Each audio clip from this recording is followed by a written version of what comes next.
Hello friends, అందరికీ నమస్కారం అండి. Welcome to my channel. అద్దె భార్య ఈ పార్ట్ చూసే ముందుగా ప్రీవియస్ పార్ట్స్ ఎవరైనా మిస్ చేసి ఉంటే ముందు అవి చూడండి ఫ్రెండ్స్. అలాగే ఫస్ట్ టైం నా ఛానల్ చూస్తున్న వాళ్ళు ప్లీజ్ లైక్ చేసి, షేర్ చేసి, సబ్స్క్రైబ్ చేసుకుని సపోర్ట్ అందించండి. ఇంకా లేట్ చేయకుండా స్టోరీలోకి వెళ్ళిపోతాం. బయట నుంచి ఆవేశంగా వచ్చిన వీరేంద్ర, ఆనంద్, ఒరే ఆనంద్ అంటూ గట్టి గట్టిగా అరుస్తూ ఉన్నాడు. ఆ అరుపులు విని అదిరిపడిన సీత, అనురాధ అతని వైపు అయోమయంగా చూస్తూ ఉన్నారు. అను, ఎక్కడ ఆనంద్? అరిచాడు వీరేంద్ర. వాడు ఇంకా ఇంటికి రాలేదు వీరు. అయినా ఏం జరిగింది? ఎందుకు మీరు అంతగా కోపంగా ఉన్నారు? వాడేమైనా చేశాడా? అని కంగారుగా అడిగింది అనురాధ. నీ కొడుకులు ఏమైనా చేయకపోతే ఆశ్చర్యం, కానీ చేస్తే ఆశ్చర్యం ఏముంది? ఒకడిని ప్రాణంగా పెంచితే వాడు మన పరువు మీద దెబ్బ కొట్టి దూరంగా వెళ్ళిపోయాడు. ఇంకా వీడు వాడి మిగిల్చిపోయిన కాస్తో కూస్తో పరువుని పేపర్కి ఎక్కిచ్చేస్తున్నాడు అంటూ వాళ్ళ ముందు ఒక న్యూస్ పేపర్ పడేశాడు వీరేంద్ర. ఆ పేపర్లో ఉన్న న్యూస్ చూసి, అమ్మగారు ఇది? ఒకరి తర్వాత ఒకరు మీ కొడుకులిద్దరూ పేపర్లో న్యూస్ ఛానల్లో ఇలా న్యూస్ అయిపోతున్నారు. దీని వెనక మనకు తెలియని కారణం ఏమైనా ఉంది అంటారా? మెల్లిగా ఆమెకి మాత్రమే వినిపించేలా అంది సీత. కారణము లేదు, కాకరకాయ లేదు. కాసేపు నువ్వు కామ్గా ఉండకపోతే అయ్యగారు నీ అంతు చూస్తారు. నోరు మూసుకుని ఉండు విసుక్కుంది అనురాధ. దాంతో సైలెంట్ అయిపోయింది సీత. ఆవేశంతో రగిలిపోతున్న వీరేంద్రని చూసి, నీకు తెలియనిది ఏముంది వీరు? సొసైటీలో కొంచెం పలుకుబడి ఉన్నవారు అంటే అందరి చూపులు వారిపైనే ఉంటాయి. ఎక్కడ ఏ లోపం దొరుకుతుందా, వారిని వీధిలోకి లాగేద్దామా అని చూస్తూ ఉంటారు ఈ మాయదారి జనం. అందులో భాగంగానే ఇది జరిగి ఉంటుంది. దీనిలో ఆనంద్ చేసిన తప్పేముంది అని మీరు ఎంతగా కోపం తెచ్చుకోవడానికి? అడిగింది అనురాధ. అవును మమ్మీ, తప్పు చేసింది నేను కాదు నువ్వు అంటూ అప్పుడే లోపలికి వచ్చాడు ఆనంద్. ఆ మాట విని షాక్ అయ్యి, ఇది మరీ బాగుంది. అసలే మండిపడిపోతూ ఉన్న ఆ మనిషిని కొంచెం కూల్ చేద్దామా అని నేను నీకు సపోర్టింగ్గా మాట్లాడుతూ ఉంటే నువ్వేంట్రా తప్పంతా నా మీద తోసేస్తున్నావు? నేను చెప్పానా నీకు ఆ అమ్మాయితో గొడవ పడమని? అరిచింది అనురాధ. ఆ అమ్మాయితో గొడవ పడమని నువ్వు చెప్పలేదు, కానీ గుడికి వెళ్ళమని మాత్రం చెప్పింది నువ్వే కదా. నీ మాట విని నేను అక్కడికి వెళ్ళానో లేదో పరువంతా పోయింది. ఇంకొకసారి ఎప్పుడు నాకు సలహా ఇవ్వకు మమ్మీ, అరిచాడు ఆనంద్. అంటే దీనంతటికీ కారణం నువ్వన్నమాట, ఆమె వైపు చూస్తూ అన్నాడు వీరేంద్ర. ఇది మరీ బాగుంది. ఏదో కొత్త ప్రాజెక్ట్ వచ్చింది, వెళ్ళి దేవుడి దర్శనం చేసుకో, అంతా మంచి జరుగుతుందని చెప్పడం కూడా నా తప్పేనా? అయినా గుడికి వెళ్ళిన వాళ్ళు అందరితో సమానంగా వెళ్ళి దర్శనం చేసుకుని మనస్ఫూర్తిగా దేవుడికి దండం పెట్టుకుని రావాలి, కానీ ఇలా అహంకారాలు చూపిస్తూ ప్రవర్తిస్తే ఇలానే జరుగుతుంది. ఆ విషయం మీ బాబు కొడుకులకి ఎప్పుడు తెలుస్తుందో ఏంటో నాకు తెలియడం లేదు. అయినా మీతో మాట్లాడటం నాది బుద్ధి తక్కువ అని అరిచేసి వారిని తిట్టేసి అక్కడి నుంచి కోపంగా కన్నీళ్లు పెట్టుకుంటూ వెళ్ళిపోయింది అనురాధ. హమ్మయ్య, వీరిద్దరి నుంచి అమ్మగారు ఎలా తప్పించుకుంటారో అనుకుని భయపడిపోయాను, కానీ మంచి డ్రామా ప్లే చేసి బాగానే తప్పించుకున్నారు అని మనసులో అనుకుంటూ ఆనందపడిపోతూ ఉంది సీత. అసహనంగా ఫీల్ అవుతూ, ఏంటి నవ్వుతూ అలా చూస్తున్నావు? ఇక్కడ సినిమా అయిపోయింది, వెళ్ళు, వెళ్ళి భోజనం ఏర్పాటు చూడు అని సీతపై కోప్పడ్డాడు ఆనంద్. దాంతో కంగారుగా అలాగే సార్ అంటూ లోపలికి పరుగు తీసింది Sita. You don't worry dad, issue clear చేసేసాను. నా మీద నెగిటివ్గా రాసిన వీరే రేపు పాజిటివ్గా రాస్తూ అపాలజీ కూడా చెప్తారు. సో మీరు ఎక్కువగా టెన్షన్ తీసుకోకండి అని ఆనంద్ చెప్పడంతో, సరే, కనీసం నువ్వైనా ఆకాష్లా కాకుండా కొంచెం పద్ధతిగా ఏడు. ఇంకొకసారి నాతో చెప్పించుకునే పరిస్థితి నీకు రాకూడదు అని వార్నింగ్ ఇచ్చి అక్కడి నుంచి వెళ్ళిపోయాడు వీరేంద్ర. ఈ వయసులో కూడా అమ్మాయిల్ని వెంట వేసుకుని తిరిగితే పోనీ పరువు ఒక్క న్యూస్కి పోతుందా? ఎదుటి వాళ్ళని వేలు ఎత్తి చూపించడం మానేసి మీ తప్పుని మీరు ఎప్పుడు తెలుసుకుంటారు డాడ్ అని మనసులో అనుకుని ఫ్రెష్ అవ్వడానికి వెళ్ళాడు ఆనంద్. నెక్స్ట్ డే మార్నింగ్ ఆగకుండా అలారం మోగుతూ ఉండటంతో ఉలిక్కిపడి నిద్ర లేచి బెడ్పై కూర్చుంది ధాత్రి. సడన్‌గా సౌండ్ వినిపించడం వల్ల ఆమె గుండె వేగం ఒక్కసారిగా పెరిగిపోవడంతో దాన్ని తగ్గించుకుంటూ చుట్టూ పరిశీలనగా చూస్తూ ఉండిపోయింది ఆమె. కనీసం అలారం ఆఫ్ చేయాలన్న ఆలోచన కూడా ఆమెకి ఏమాత్రం రావడం లేదు. అప్పుడే ఆ గదిలోకి కాఫీ కప్ పట్టుకుని వచ్చిన భాగ్యం, "ఏంటమ్మా! కనీసం అలారం కూడా ఆపకుండా అలా దిక్కులు చూస్తున్నారు.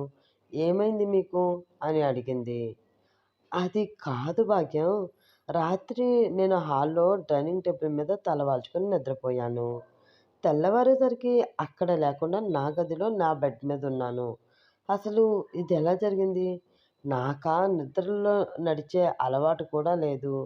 మరి ఇది ఎలా సాధ్యమా అని ఆలోచిస్తున్నాను. తలగొక్కుంటూ అయోమయంగా అడిగింది ధాత్రి. ఇందులో అంత ఆలోచించడానికేముందమ్మా? ఇంట్లో ఉండేది ఇద్దరే మనుషులు. మీరు ఈ గదిలోకి వచ్చి పడుకోలేదు.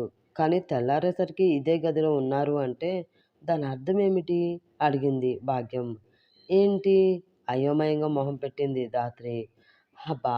అని తల కొట్టుకుంటూ, ఇంకేముంటుంది? ఇంట్లో ఉన్న మరో మనిషి మిమ్మల్ని చేతుల్లోకి ఎత్తుకొని మరీ తీసుకువచ్చి ఇక్కడ పడుకోబెట్టారు అని అర్థం అంటూ వివరించింది భాగ్యం. అవును కదా! చిన్నగా సిగ్గుపడుతుంది ధాత్రి. అబ్బో! మా మేడం గారికి సిగ్గుపడడం కూడా వచ్చే అని మీరు సిగ్గుపడడం అయిపోతే ఈ కాఫీ తాగేసి, ఈ లిస్ట్‌లో ఉన్నవన్నీ టకటక ప్రిపేర్ చేసేస్తే వాటిని నేను సార్‌కి లంచ్ పంపించాలమ్మా. సార్ మరీ మరీ చెప్పారు. మీ చేతులతో చేసిన వంటనే ఈ రోజు నుంచి ఆయన తింటారట చెప్పింది భాగ్యం. ఆ మాటతో నెత్తి మీద పిడుగుపడింది ధాత్రికి. ఆమె వైపు ఏడుపు మొహం పెట్టుకొని చూసి, నా వంట తినడం ఏమిటి భాగ్యం? నాకసలు వంట చేయడమే రాదు అంది ఆమె. రాత్రి చేశారంట కదమ్మా! ఆ టేస్టు బాబుగారు అస్సలు మర్చిపోలేకపోతున్నారట. అందుకే మీ వంటే తినాలని ఆశపడుతున్నారు చెప్పింది భాగ్యం. ఊరుకో భాగ్యం. ఆయన గారు చెప్పడానికి నువ్వు వినడానికి సరిపోయింది. ఏదో ఉడికి ఉడకని కూరగాయల ముక్కల్లో ఒక నూడిల్స్ ప్యాకెట్ వేసి అటు ఇటు తిప్పితే నాకు వంట వచ్చేసినట్లేనా? అది చేయడానికే నానా కష్టాలు పడ్డాను నేను. ఇప్పుడు ఆయన కోసం వంట అంటే అమ్మో! అస్సలు నా వల్ల కాదు అంది ధాత్రి. మీరేమన్నా సార్ ఒక్కసారి ఆర్డర్ వేశాక దానికి తిరుగుండదా మేడం. మీరు ఈరోజు ఎలాగైనా యాప్రాన్ కట్టవలసిందే, వంట చేయాల్సిందే. రాదు అని మాత్రం చెప్పకండి. ఈ లిస్ట్‌లో ఉన్న వాటిని యూట్యూబ్‌లో సెర్చ్ చేసి చూసి చేసేయండి. అదే వచ్చేస్తుంది చెప్పింది భాగ్యం. యూట్యూబ్‌లో చూసి చేస్తే వచ్చేస్తుంది కరెక్టే. కానీ ఆ తర్వాత ఆ ఫుడ్ తిన్న మీ సార్ పరిస్థితి ఏంటి? అడిగింది ధాత్రి. అది మన ప్రాబ్లమ్ కాదు కదా మేడం. చేసేవరకే మనం చేసింది తిన్నాక ఇంక అంతా భగవంతుని దయ.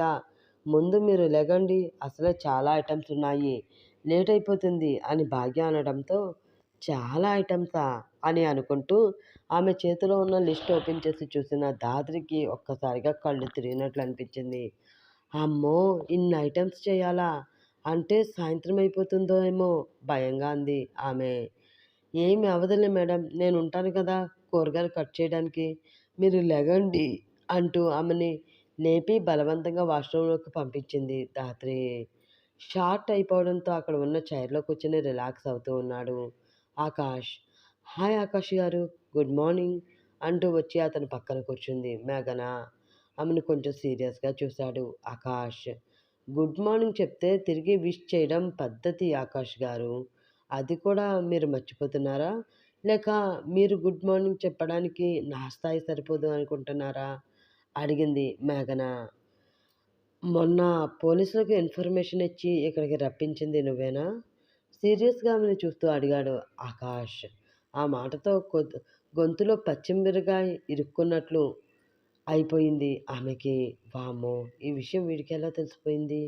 అసలే వీడు చాలా పెద్ద శాడిస్టు. తన విషయంలో ఎవరైనా తప్పు చేశారని తెలిస్తే అస్సలు ఊరుకోడు. అది నేనే చేశానని అని తెలిస్తే నా అంతు చూడకుండా వదిలిపెట్టడు అని మనసులో అనుకుని, ఎప్పుడు? ఏ పోలీసులు? అసలు ఏ ఇన్ఫర్మేషన్ గురించి మాట్లాడుతున్నారు మీరు? నాకు తెలిసి నేనెవరికీ ఇన్ఫర్మేషన్ ఇవ్వలేదే. ఏమీ తెలియని అమాయకపు లేడి పిల్లలా నటిస్తూ అంది మేఘన. చిన్న వంకరగా నవ్వుతూ, నీ నటన చాలా బాగుంటుంది మేఘన. నువ్విలా నటిస్తే ఆడియన్స్ ఫిదా అయిపోతారేమో, కానీ నేను కాదు. జనానికి పైకి కనిపించే నీ ఫేస్ మాత్రమే తెలుసు. కానీ నాకు కనిపించని నీ ఇన్నర్ ఫేస్ కూడా తెలుసు. నా ముందు నటించాలని చూడకు. నువ్వు ఎవరిని టార్గెట్ చేసి ఆ రోజు పోలీసులకి ఇన్ఫర్మేషన్ ఇచ్చావో నాకు బాగా తెలుసు. గతంలో నువ్వు నాకు చేసిన సహాయం అడ్డు రావడం వలన ఇప్పుడు నేను నిన్ను ఏమీ చేయకుండా వదిలేస్తున్నాను. కానీ మళ్ళీ ఇదే రిపీట్ అయితే మాత్రం నీ ప్రాణానికి హామీ నేనివ్వలేను. సీరియస్‌గా వార్నింగ్ ఇచ్చాడు ఆకాష్. ఆ వార్నింగ్‌తో చుక్కలు కనిపించాయి పాపకి. దాంతో ఏమీ మాట్లాడలేక మౌనంగా ఉండిపోయింది ఆమె. అప్పుడే షాట్ రెడీ సార్ రండి అని ఎవరో పిలవడంతో కోపంగా ఆమె వైపు చూసుకుంటూ వెళ్ళిపోయాడు ఆకాష్. నేనేం చేసినా వీడికి తెలిసిపోతుంది. అంటే వీడు నన్ను స్పై చేస్తున్నాడనమాట. తను అంతలా నా మీద దృష్టి పెట్టాడు అంటే, నేను దృష్టి పెట్టిన దాత్రి తనకి చాలా ఇంపార్టెంట్ అనని అర్థమైపోతుంది. సో, ఆ దాత్రిని అస్సలు విడిచిపెట్టకూడదు. ఎలా అయినా తనని ఆకాష్ నుండి వేరు చేయాలి అని మనసులో అనుకుని ఎవరికో కాల్ చేసింది మేఘన. తన ఫోన్ రింగ్ అవుతూ ఉండటంతో కంగారుగా కాల్ లిఫ్ట్ చేసి, "ఆహా! మేడం చెప్పండి" అన్నాడు విష్ణు. "ఏర్పాట్లు ఎక్కడి వరకు వచ్చాయి? ఆ దాత్రిని నేను చెప్పినట్లు పంపిస్తున్నావా?" అడిగింది మేఘన. "తను ఇంకా ఆఫీస్‌కి రాలేదు మేడం. రాగానే పంపించేస్తాను" చెప్పాడు విష్ణు. "Be careful. ప్లానింగ్‌లో ఏ తేడా రాకూడదు. ఆ దాత్రిని నేను చెప్పిన ప్లేస్‌కి, చెప్పిన టైంకి పంపించాలి. దానికి సంబంధించిన ఇన్విటేషన్ కార్డ్ నా అసిస్టెంట్ తీసుకువచ్చి నీకిస్తాడు" చెప్పింది మేఘన. "Okay madam. మీరు కూల్‌గా ఉండండి. ఈరోజు ఆ దాత్రి కథ ముగిసినట్లే" క్రూరంగా నవ్వుతూ అన్నాడు విష్ణు. సరే అని కాల్ కట్ చేసింది మేఘన. తన వెనక ప్లానింగ్ జరుగుతుందని ఏమాత్రం తెలియని దాత్రి ఆకాష్ ఇచ్చిన లిస్ట్ ప్రకారం హడావిడిగా వంటలు చేస్తూ ఉంది. బాగా కష్టపడుతూ ఉన్న ఆమెను చూసి, పాపం మేడం సార్ గురించి చాలా కష్టపడుతున్నారు. కొంచెం హెల్ప్ చేద్దాం అని అనుకుని ఆమె చుట్టూ చూసి ఆమెకి టేబుల్‌పై పెట్టిన ఒక గిన్నెలో కూరగాయలు కనిపించాయి. బహుశా వాష్ చేయడానికి పెట్టారనుకుంటా అని అనుకుని అందులో చేతులు పెట్టి కూరగాయలను శుభ్రంగా కడుగుతుంది భాగ్యం. అది చూసిన ధాత్రి, "అయ్యో భాగ్యం! ఏం చేస్తున్నావు నువ్వు? ఛీ! సాంబార్‌ని ఎందుకలా చేతులతో కెలుకుతున్నావు? అది మళ్ళీ ఎవరైనా తినాలా?" గట్టిగా అరిచింది ధాత్రి. "ఏంటి? ఇది సాంబారా?" ఆమె కన్నా గట్టిగా అరుస్తూ ఆశ్చర్యపోయింది భాగ్యం. "ఏంటి భాగ్యం అంత డౌట్‌గా అడుగుతున్నావు? అది చూస్తే నీకు సాంబార్‌లా అనిపించడం లేదా?" అమాయకంగా మొహం పెట్టింది ధాత్రి. "అనిపించడం కాదు మేడం, కనిపించడం లేదు. ఏదో పసుపు నీళ్ళల్లో కూరగాయలు వేస్తే కడగడానికి అనుకున్నాను కానీ ఇందులో ఉప్పు, పప్పు, కారం వేయడం మర్చిపోయారని అస్సలు అనుకోలేదు" చెప్పింది భాగ్యం. "అంటే నువ్వు నన్ను నా వంటని అవమానిస్తున్నావా భాగ్యం?" అడిగింది ధాత్రి. "కాదమ్మా! మీ వంట తిన్నాక సార్ గారి పరిస్థితి ఏంటా అని ఆలోచిస్తున్నాను. అసలే చాలా సినిమాలు డైరెక్టర్లు, ప్రొడ్యూసర్లు ఆయన మీద ఆశలు పెట్టుకొని బ్రతుకుతున్నారు. ఇప్పుడు ఉన్నట్లుండి ఏదైనా సార్ గారికి జరిగితే వాళ్ళందరూ రోడ్డు మీదకొచ్చేస్తారమ్మా. దయ ఉంచి ఇలాంటి వంటలు సార్‌కి పెట్టకండమ్మా. మీకు దండం పెడతాను" బతిమలాడుతూ అంది భాగ్యం. "ఆ భయం నాకు ఉంది భాగ్యం. కానీ ఏం చేయను? ఇది మీ సార్ ఆర్డర్. శిరసావహించక తప్పదు. అంటారు కదా ఎవరు చేసుకున్న కర్మ వాళ్ళే అనుభవించాలి అని. మనం ఏం చేస్తాం చెప్పు" దిగులుగా మొహం పెట్టి అంది ధాత్రి. "ఒకటి చేయగలమమ్మా" అంది భాగ్యం. "ఏంటది?" ఆశగా అడిగింది ధాత్రి. ఏం చేస్తారో నెక్స్ట్ ఎపిసోడ్‌లో తెలుసుకుందాం. అప్పటి వరకు వెయిట్ చేస్తూ ఉండండి ఫ్రెండ్స్. అలాగే ఈ పార్ట్‌ని లైక్ చేసి షేర్